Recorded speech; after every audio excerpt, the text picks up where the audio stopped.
ఆయన తన ప్రజలను ఆశీర్వదించును. ఎలా ఆశీర్వదిస్తాడు తెలుసా?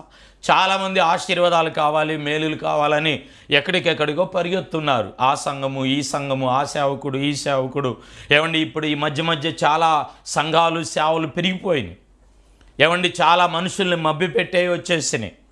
దేవుని ఆశీర్వాదము ఎలాగో వచ్చిద్దంటే మొదటి పేతురు 1:19 కూడా రాస్తాడు కదా, తన రక్తము ద్వారా అమూల్యమైన రక్తము ద్వారా మనల్ని సంధి చేస్తాడు.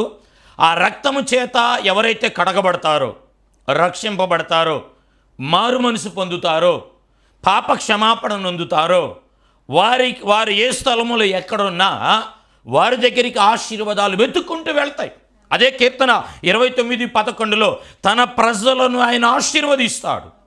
నీతిమంతులు తలల మీదకు ఆశీర్వాదములు వచ్చును. ఆశీర్వాదాల కొరకు మనం పరిగెత్తకూడదు, కార్యాల కొరకు మనం వెళ్ళకూడదు. నీవున్న స్థలములో నువ్వు రక్తము చేత కడగబడితే, పాప క్షమాపణ నొందితే, మారు మనసు నుండి బాప్తీసం పొందినట్లయితే, నువ్వు పాపాన్ని విడిచి, నీకున్న అలవాట్లను విడిచి దేవుని మందిరములో ఆదివారం మందిరానికి వెళ్ళి ప్రభురాత్రి భోజనంలో నువ్వు పాలు పంపులు పొందుకొని నీకొక మందిరం, నీకొక సేవకుడు, నీకొక సంఘం నువ్వు ఏర్పాటు చేసుకొని వాక్యానుసారంగా నీవు నడిచినప్పుడు ఆయన సంధి చేసి, ప్రియులారా, నీవున్న స్థలములోనికి ఆయన నిన్ను ఆశీర్వదించే దేవుడై ఉన్నాడు. ఆమేన్, స్తోత్రం, హల్లెలూయా. ఆశీర్వదిస్తాడు. అదే అన్నాడు, దేవుడు తన ప్రజలను ఆశీర్వదించు దేవుడు. తన ప్రజల్లో మీరు కూడా ఉన్నారు.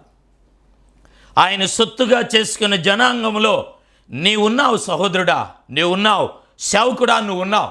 ఈ సంవత్సరం, ఈ వారం, ఈ నెలలో నువ్వు ఏర్పాటు చేసిన కార్యం దేవుని దృష్టికి ఉన్నది, దేవుని సన్నిధికి చేరి ఉన్నది.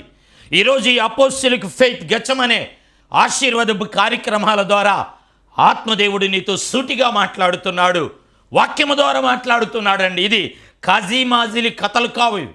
ఈ వాక్యం సజీవమైనది. ఈ వాక్యం 2 అంచెలు కలిగిన ఖడ్గం. ఎవరు వాక్యాన్ని స్వీకరిస్తారో, వాక్యానుసారంగా నడుచుకుంటారో, వాక్యానికి లోబడతారో వారు దేవుని ఆశీర్వాదానికి వారు పాత్రులై ఉన్నారు. దేవునికి స్తోత్రం, హల్లెలూయా.